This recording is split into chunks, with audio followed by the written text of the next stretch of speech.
مٹی نہ گئی۔ سوال یہ پیدا ہوتا ہے ایک مٹھی مٹی ہے، ہزاروں کا مجمع ہے، کس کے آنکھ میں جائے گی؟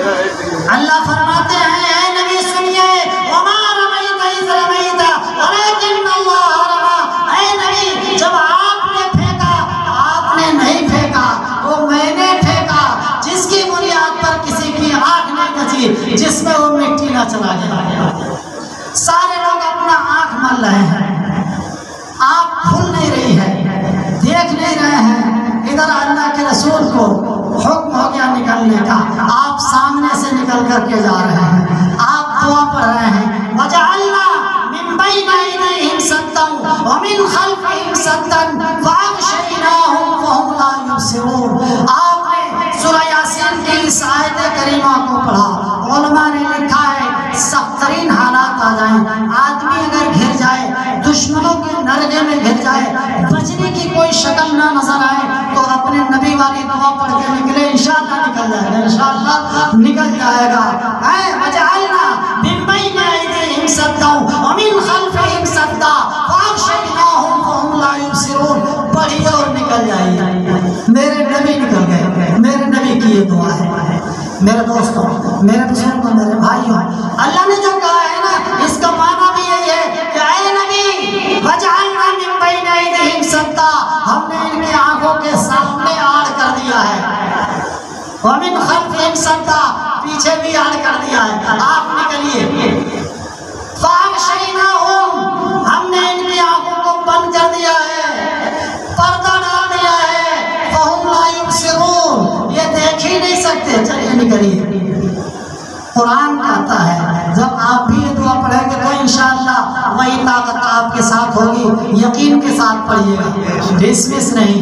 یقین بڑی چیز ہے، یقین کے ساتھ پڑھیں گے تب وہ فائدہ ہوگا، ڈسمس رہیں گے تو فائدہ نہیں ہوگا۔ مولوی صاحب نے کہا نا بسم اللہ الرحمن الرحیم پڑھو سارا کام ہو جاتا ہے۔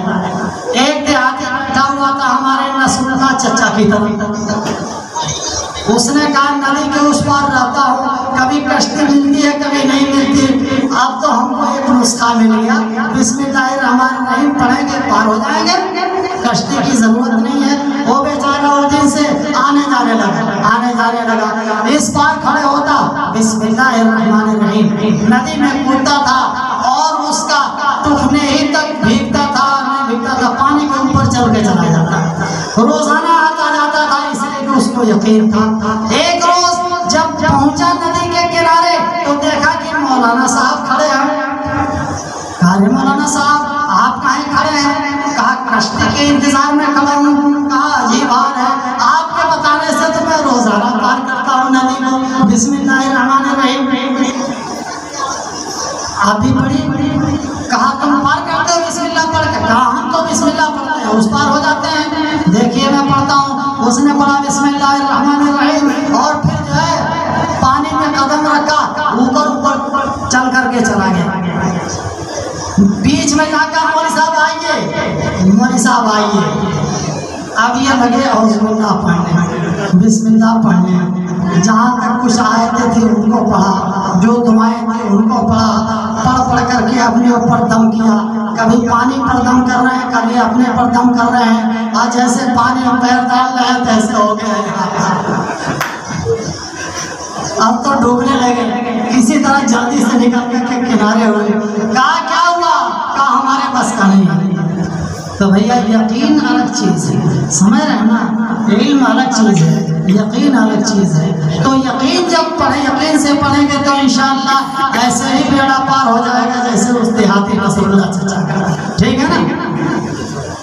میرے دوست، میرے بزرگوں، میرے بھائیوں، اللہ کے رسول صلی اللہ علیہ وسلم نکلے ہیں، کہاں جا رہے ہیں؟ اپنے پیارے دوست حضرت ابو بکر صدیق رضی اللہ تعالیٰ عنہ کے گھر۔ صدیق اکبر شدت سے انتظار کر رہے ہیں، دروازہ کھلا ہوا ہے، نبی فوراً دروازے میں داخل ہوتے ہیں اور داخل ہونے کے بعد سے صدیق اکبر سے کہتے ہیں چلو جلدی نکلو، فوراً نکلو۔ صدیق اکبر جو ہے فوراً تیار ہوتے ہیں اور پیچھے والے گیٹ سے نکل جاتے ہیں۔ آگے پہاڑی ہے، بہت پہاڑی ہے، آگے سور کا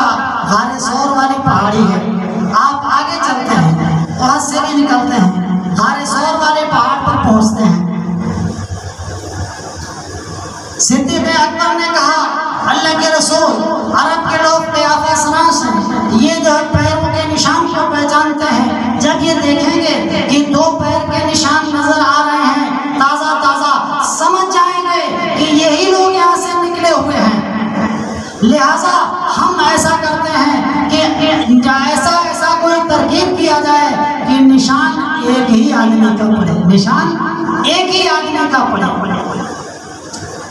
اللہ کے رسول نے پوچھا اس کی کیا شکل ہوگی؟ 2 آدمی ہیں، پیر کا نشان ایک آدمی کا پڑے۔ حضرت صدیق اکبر نے کہا اللہ کے رسول آپ مجھے یہ شرف بخشیں، آپ مجھے یہ اعزاز بخشیں کہ آپ میرے کندھے پہ سوار ہو جائیں، میں آپ کو لے کے پہاڑی پر چڑھتا ہوں، نشان ایک آدمی کا پڑے گا، غائب تو ہوں گے نشان ایک کا پڑے گا، کوئی پہچان نہیں پائے گا۔ اللہ کے رسول حضرت صدیق اکبر کے کندھے پہ سوار ہو جاتے ہیں اور ابو بکر صدیق نبی کی ذات مبارک کو لے کر کے پہاڑ پر چڑھتے ہیں۔ محبت رسول کی مثال پیش کرنے والوں، نبی کے اس عاشق کی مثال کوئی پیش کر سکتا ہے جو ہموار زمین پہ نہیں چل رہا ہے بلکہ اب پہاڑ پہ چل رہا ہے؟ اور سعودی جانے والوں اور مکہ المکرمہ کو دیکھنے والوں اور غار ثور کو دیکھنے والوں، آپ کو اندازہ ہونا چاہیے کہ کتنی اونچائی پہ وہ غار ثور ہے۔ میں سمجھتا ہوں 10 ماس سے زیادہ کی اونچائی ہے، 10 ماس اگر جوڑ دیا جائے تو اس سے زیادہ کی اونچائی غار ثور کی ہے۔ اور اتنی اونچائی پر اللہ کے رسول صلی اللہ علیہ وسلم کو اپنے کندھے پہ اٹھا کر کے اور صدیق اکبر لے جاتے ہیں، جبکہ صدیق اکبر سے بھاری حضور تھے، صدیق اکبر سے حضور بھاری تھے۔ صدیق اکبر ہلکے بدن کے لمبے تھے اور اللہ کے رسول صلی اللہ علیہ وسلم بھرے بدن کے تھے، تو حضور بھاری تھے، لیکن اس جانسار صحابے کی یہ قربانی تاریخ کبھی بھلا نہیں سکتی ہے، اور ایسی محبت کی مثال میں کوئی دیوانہ پیش نہیں کر سکتا۔ غار کے اندر آپ غار پر پہنچے ہیں، کہا اللہ کے رسول آپ غار کے باہر رہیے، میں اندر جاتا ہوں، صاف صفائی کرتا ہوں۔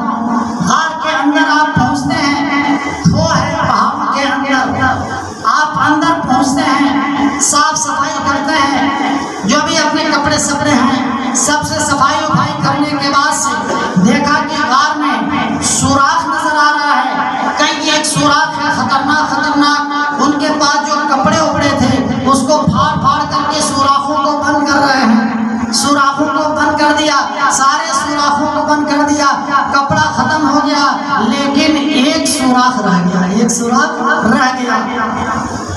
پریشان ہے کہ اب اس کو کیسے بند کریں۔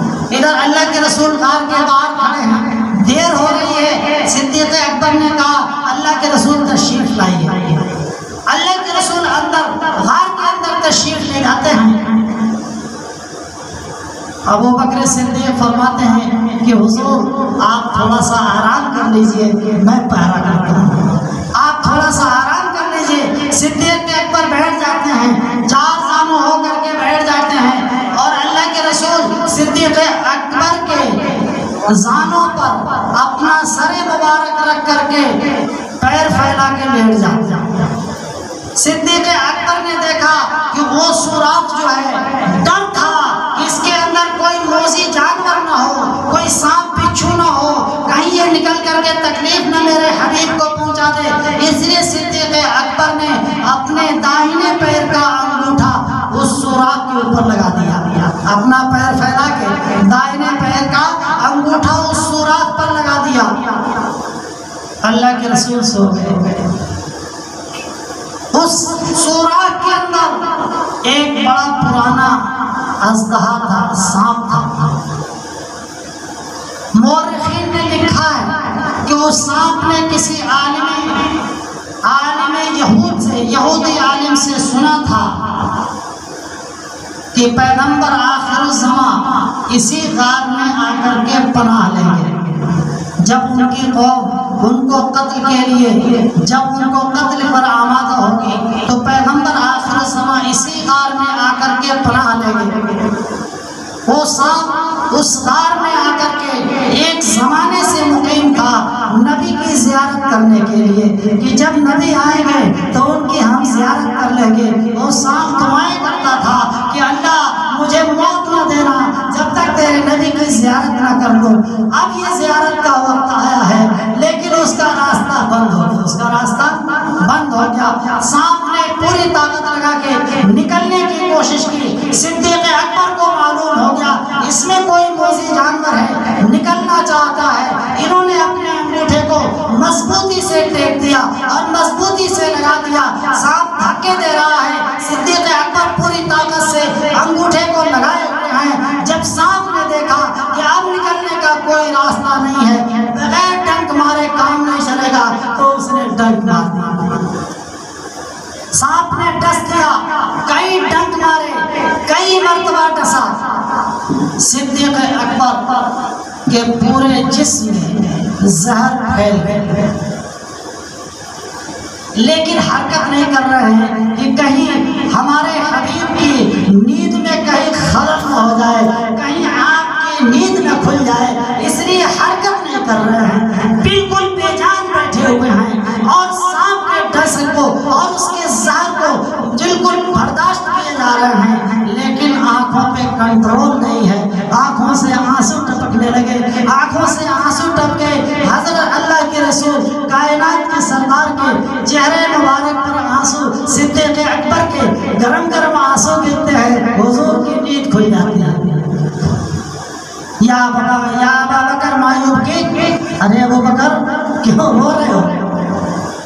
کہا اللہ کے رسول یہاں جو میں نے پیر لگایا ہے اس میں لگتا ہے کہ کوئی موذی جانور ہے, اس نے مجھ کو ڈس لیا ہے. حضور نے کہا پیر ہٹاؤ. پیر ہٹائے, کہا دکھاؤ. دکھا دو, ڈسا ہوا تھا. حضور نے اپنا لعاب دہن لگایا, آپ نے اپنے اس زخم کے اوپر لگا دیا. لگانے کی دیر تھی, ٹھیک ہونے میں کوئی دیر نہیں لگی. فوراً صدیق اکبر ٹھیک ہو گئے. ادھر اس سانپ کا بھی مسئلہ حل ہو گیا, اس نے جی بھر کے زیارت کر لی, اس کا بھی مسئلہ حل ہو گیا. کاٹنا مقصد نہیں تھا. میرے دوستوں, حضرت صدیق اکبر رضی اللہ تعالیٰ عنہ اور حضور پاک صلی اللہ علیہ وسلم غار کے اندر ہیں. صبح ہو گئی, مکہ کے اندر شور مچ گیا. جب نبی نہیں جب نکلے, جب جو ہے انہوں نے نبی کو نہیں پایا, ان بہادروں نے دروازہ کھولا, پوری تلاشی لی, دیکھا کہ بستر پر علی سوئے ہوئے ہیں. کہا نبی کہاں ہے؟ کہا کچھ معلوم نہیں ہوتے چلے گئے.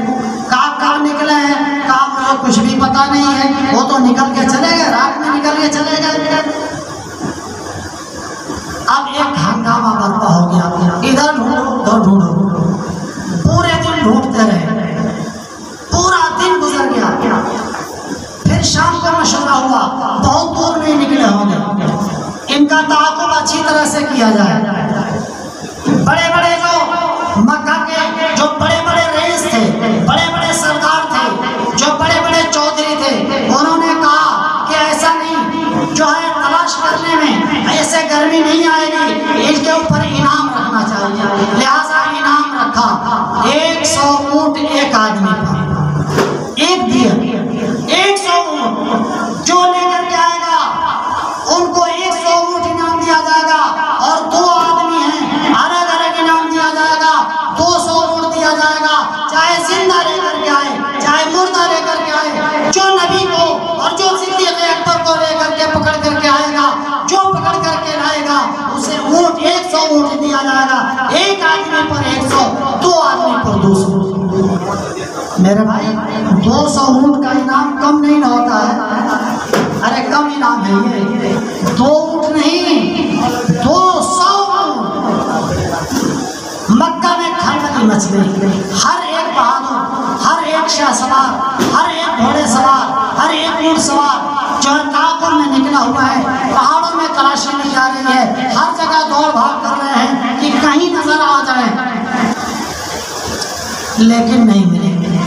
تلاشتے تلاشتے غار کے منہ تک بھی آ گئے, کھڑے ہو کے باتیں بھی کرنے لگے, لیکن اللہ نے انتظام کر دیا. ایک مکڑی آئی, اس نے غار کے منہ پہ جالا تن دیا. کبوتری آئی, اس نے 2 انڈے دے دیے. ان لوگوں نے دیکھا کہ غار کے منہ پر جالا ہے, اگر اس کے اندر سمجھ گئے ہوتے تو جالا ٹوٹ گیا ہوتا، انڈا پھوٹ گیا ہوتا۔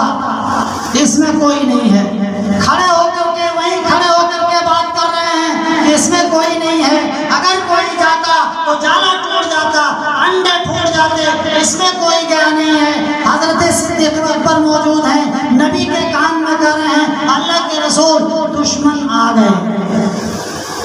دیکھیے ان کا پیر نظر آ رہا ہے، اب کیا ہوگا؟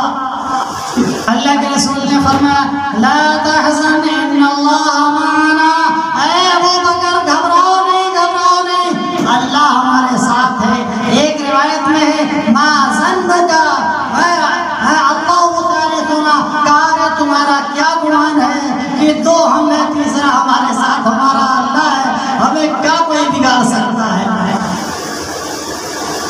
یہ لوگ واپس چلے گئے۔ 3 دن آپ غار کے اندر رہے۔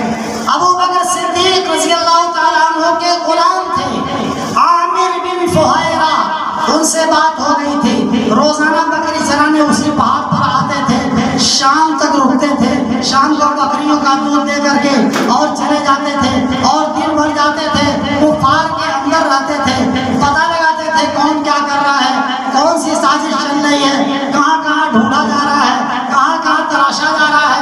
دن بھر ان کے ساتھ رہتے تھے، شام کو 4 بجے بکری ہانکتے تھے، لے کے چرانے کے لیے آتے، اور جب رات ہوتی تو بکری کا دودھ نکال کر کے دے کر کے لے کر کے آ جاتے۔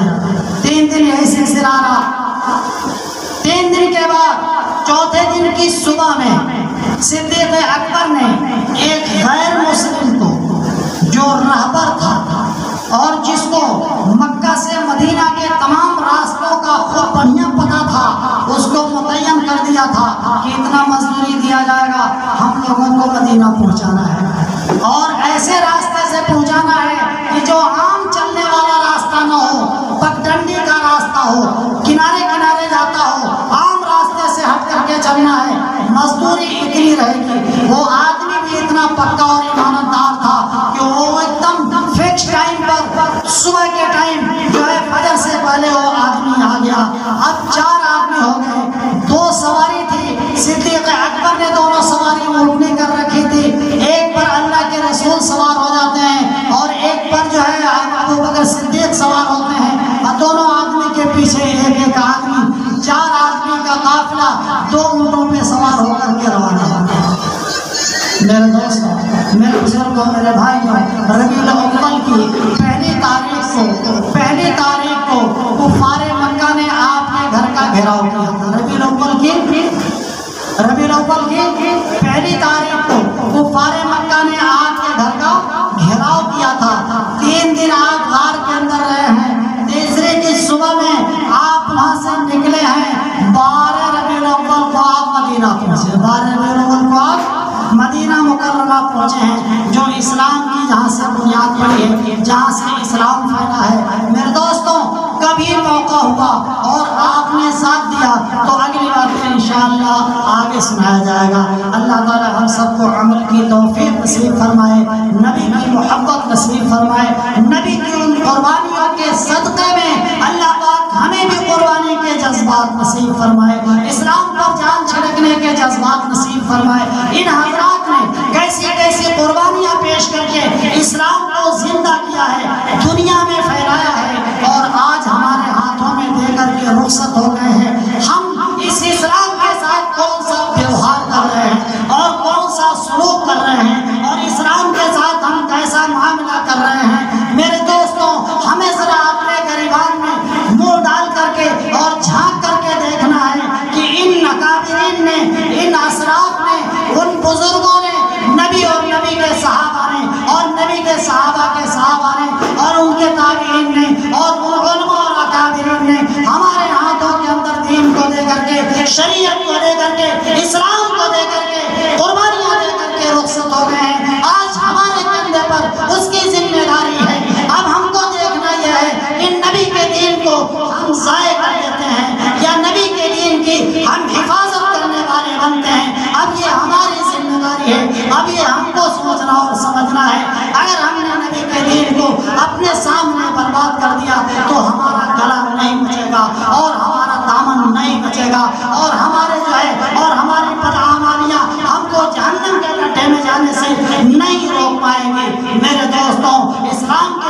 بھائیوں، اسلام کے متواروں، اسلام کا نام لینے والوں، ارے صدیق اکبر کا وہ جملہ یاد کرو۔ صدیق اکبر نے اس وقت کہا تھا جب نبی کی وفات ہوئی، عرب میں کوہرام مچا ہوا ہے، کتنے وہ لوگ جو نئے نئے مسلمان ہوئے تھے وہ لوگ کہنے لگے کہ اب نبی جا چکے ہیں، اب ہم جو ہے کوئی کا ہم نماز نہیں پڑھیں گے، کوئی ہم زکات نہیں دیں گے، کوئی کا ہم دین کو نہیں مانیں گے۔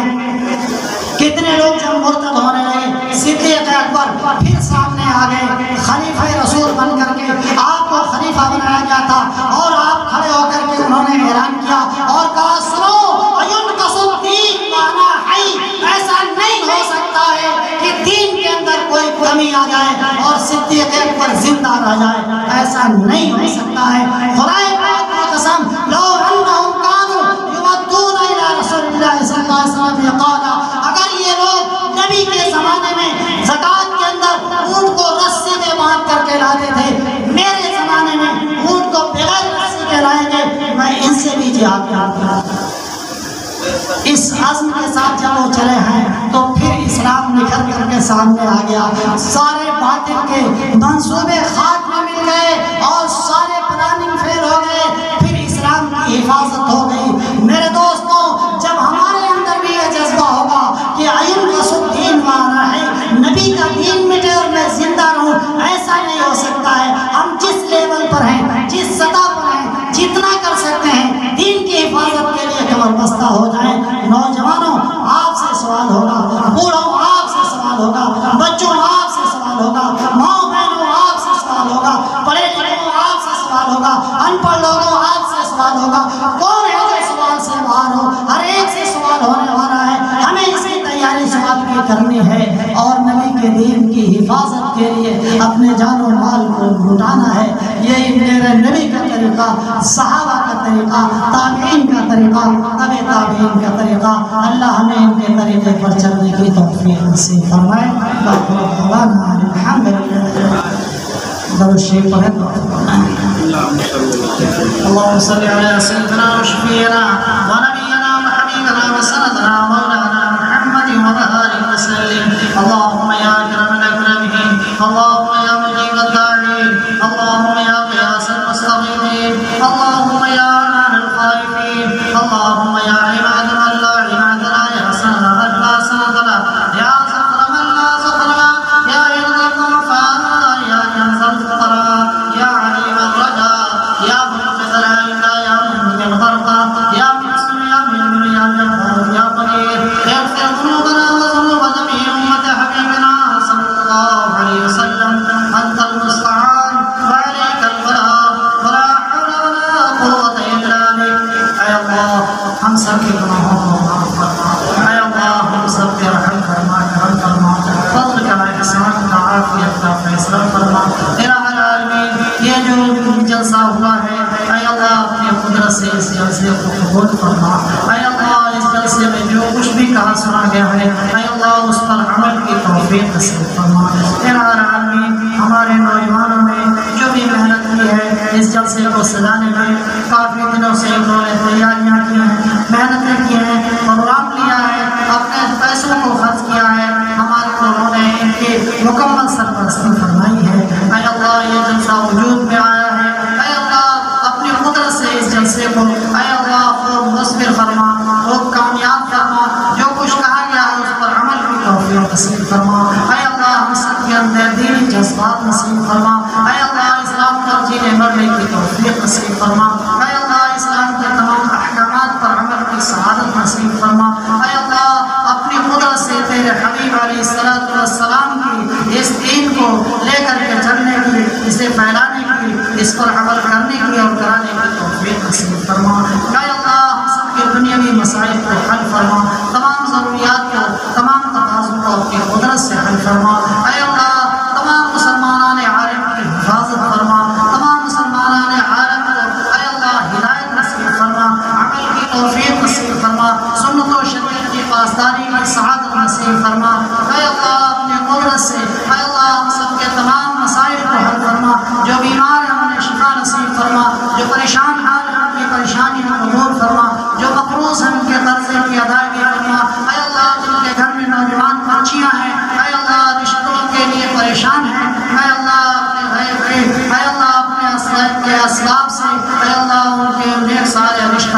فرما، اچھا پاکیزہ جوڑا نصیب فرما۔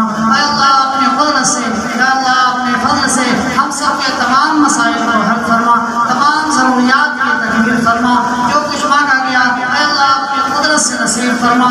اے اللہ ہم سب کے دلوں میں کچھ جائز تمنائیں ہیں، حاجات ہیں، ضروریات ہیں، جن کو ہم اپنی زبان سے نہیں کر پا رہے ہیں۔ اے اللہ تو علیم بذات الصدور ہے، اے اللہ تو علام الغیوب ہے، ہر ایک کے سینے کے راز کو تو ہی جانتا ہے۔ اے اللہ بغیر ہماری زبان سے مانگے اے اللہ ہماری ان مرادوں کو پوری فرما، اے اللہ ان مرادوں کو اپنے قدرت سے پوری فرما۔ اے اللہ ہم سب کی دعاؤں کو ہمارے نبی پاک صلی اللہ علیہ وسلم کے صدقے اور بفعل میں قبول فرما۔ وصلی اللہ تعالی